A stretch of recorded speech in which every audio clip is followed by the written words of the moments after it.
நீலம் குளிர் செய்யும் வான்மழை போல வான்வெளி உலவும் சூரியன் நிலவாய்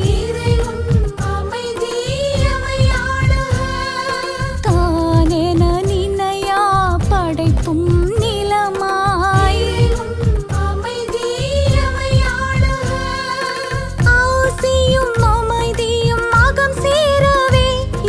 கிறிஸ்துவின் மனநிலை வேண்டும். ஆசியும் அமைதியும் அகம் சேரவே இயேசு கிறிஸ்துவின் மனநிலை வேண்டும்.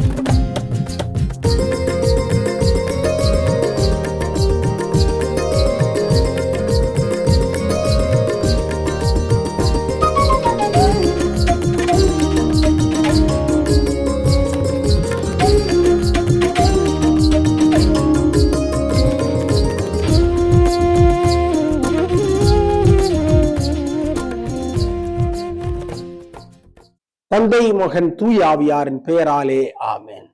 ஆண்டவர் இயேசு கிறிஸ்துவுக்குள் வாழுகின்ற அருமையான மரியாவிஷன் நேயர்களே, அன்பர்களே, நண்பர்களே, ஆர்வீட்பித்தவர்கள் அனைவருக்கும் அன்பார்ந்த வணக்கங்களையும் வாழ்த்துக்களையும் கூறி தவக்கால சிந்தனைகளுக்கு உங்களை அழைக்கின்றோம்.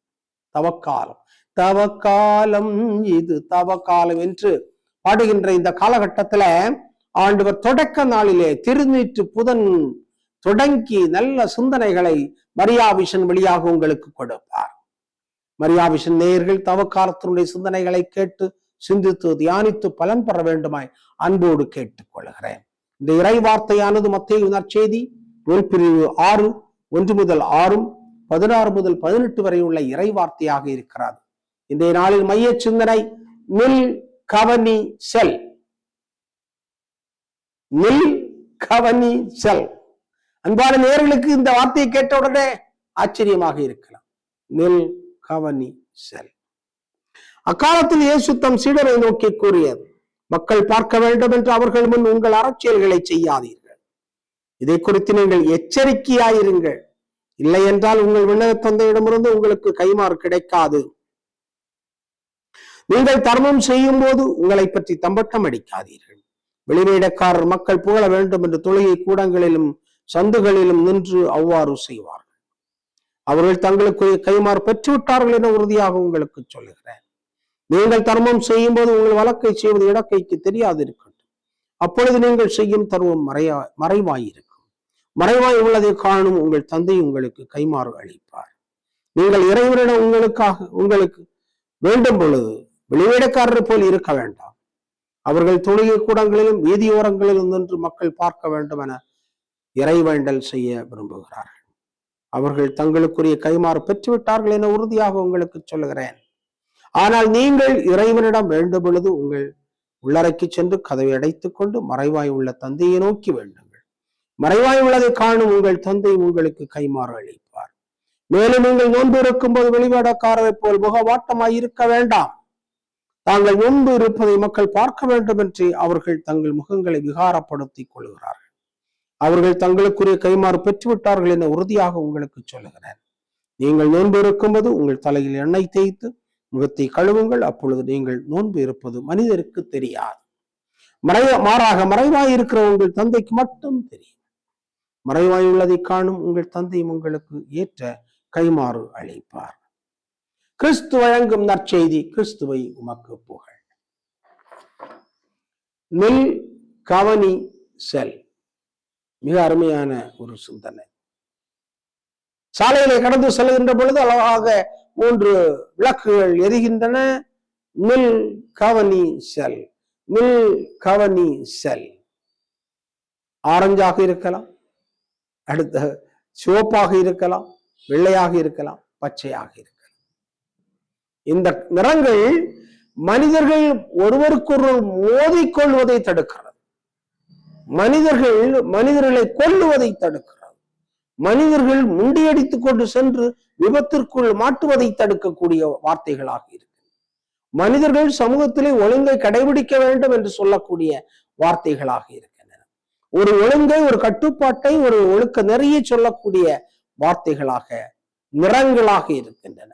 எனவேதான் இந்த நெல் கவரி செல் என்று சொல்லுகின்ற வார்த்தைகளை மையச்சிதனாக எடுத்த பொழுது என்னிடத்திலே நண்பர்கள் கேட்டார்கள், இதுக்கு அர்த்தம் என்ன என்று கேட்டார்கள், இதன் பொருள் என்ன என்று கேட்டார்கள்.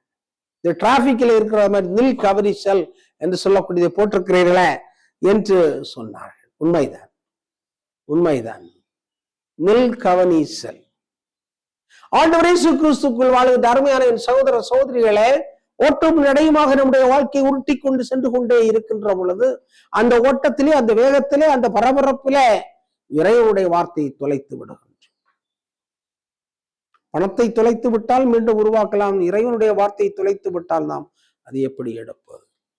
எனவேதான் நில் கவனி செல் என்று சொல்லுகின்ற வார்த்தைகளில நாம் பரபரப்பான வாழ்வுடைய மத்தியில இறை வார்த்தையில் நிற்க வேண்டும், நிலைத்து நிற்க வேண்டும், ஆற அமர இருந்து சிந்திக்க வேண்டும், ஆற அமர இருந்து தியானிக்க வேண்டும்.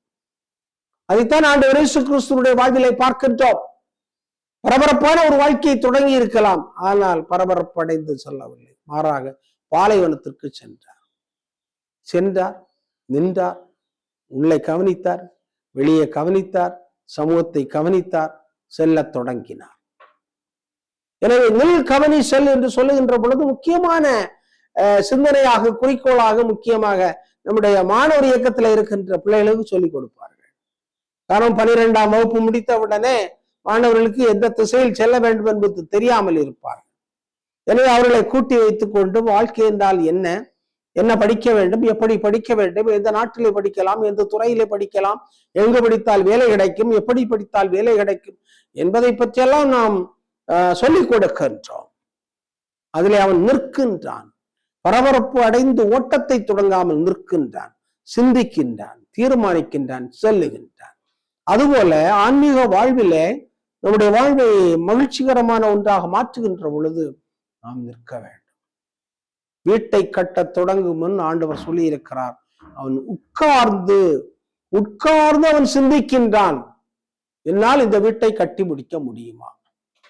ஒரு அரசன் இன்னொரு அரசன் மேல் போர் தொடுக்கின்ற பொழுது என்னால் என்னுடைய படைகளுடன் போர் தொடுக்க முடியுமா இல்லையா என்று அவன் சிந்திக்கின்றான்.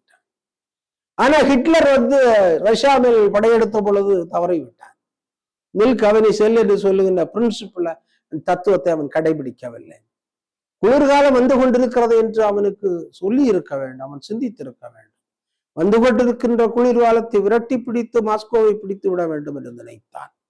ஆனால் அவனால் முடியவில்லை. காரணம், குளிர் அதிகமாகி கொண்டிருந்தது, இவனுடைய படைகள் ரொம்ப கஷ்டப்பட்டு கொண்டிருந்தன, குளிரிலே மாட்டிக்கொண்டன, இவனுடைய இயந்திரங்கள் செயல்படவில்லை.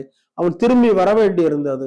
சென்ற பொழுதும் வந்த பொழுதும் சுட்ட பொழுதும் வீரர்கள் செத்துமடைந்தார்கள், தோல்வி அடைந்தான். இதைத்தான் வரலாறு சொல்லக்கூடிய ஒன்றாக இருக்கிறது. எனவே ஒரு போர் படையினுடைய தளபதியே இவ்வாறு தோல்வியை கண்டான் என்றால், வாழ்க்கையிலே நாம் நின்று கவனித்து செல்லவில்லை என்றால் வாழ்க்கையில நிச்சயமாக தோல்வியை சந்திக்க வேண்டியிருக்கும் என்பது ஆண்டவருடைய வார்த்தையாக இருக்கிறார்.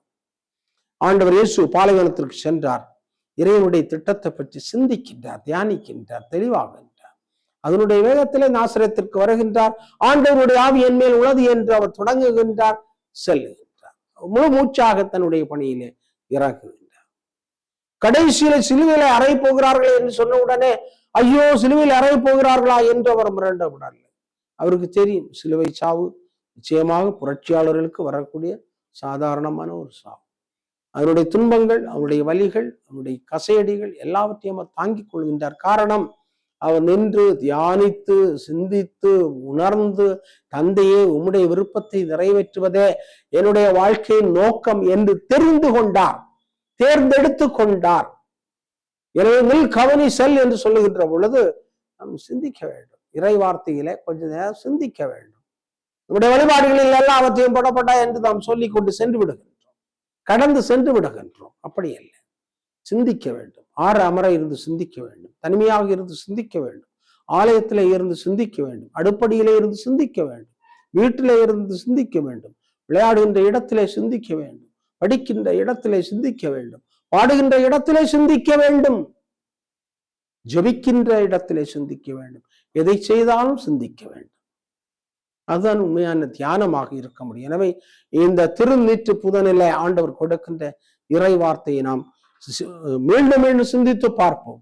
மத்தேயு நற்செய்தி வழியாக ஆண்டவர் கொடுக்கக்கூடிய மிக முக்கியமான செய்தி என்னவென்று சொன்னால், இறைவனிடம் வேண்டுகின்ற பொழுது தன்னந்தனியே இடத்திலே இருந்து கொண்டு இறைவனுக்கு நமக்கு இருக்கின்ற உரையாடலை உருவாக்கி கொண்டு நாம் வாழ வேண்டும். அப்பொழுது நமக்கு நிச்சயமா ஆண்டவர் வெளிப்படுத்துவார், தைரியத்தை கொடுப்பார், நம்பிக்கையை கொடுப்பார். அன்புக்குரிய மரியாவிஷன் நேயர்களே, புதன்கிழமையோடு விபூதிப்பினோடு நம்முடைய தவக்காலம் தொடங்குகிறது என்பது அல்ல, மாறாக நாம் எப்பொழுது ஆண்டவர்களை சிந்திக்க தொடங்குகின்றோமோ அப்பொழுதே தவக்காலம் தொடங்கி விட்டது என்று அர்த்தமாகின்றது. இந்த நாள் இனிய நாளாக இருக்க வேண்டும். சாம்பலை பூசுவோம், சங்கடங்களை ஆண்டவருடைய பாதத்திலே வைப்போம், இன்னல்கள் இடையூறுகளை வரவேற்றுக் கொள்வோம். ஆண்டவர் நமக்கு அதிகமான ஆற்றலை அவர்களை தர வேண்டுமா இந்த தவக்காலம் அமையட்டும். ஆமென். ஜபிப்போமாக. எங்களை எல்லாம் பாசத்தோடு படைத்து பராமரித்து வருகின்ற எங்கள் நல்ல தந்தை இறைவா, தவக்காலம் ஆண்டவருடைய அபரிமிதமான ஆசீர்வாதங்களை கொண்டு வருகின்ற காலமாக இருக்கின்றது.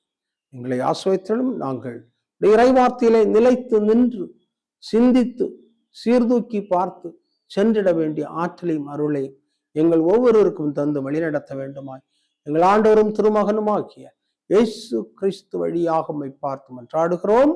ஆமென். தந்தை, மகன், தூய ஆவியாரின் பெயராலே ஆமென்.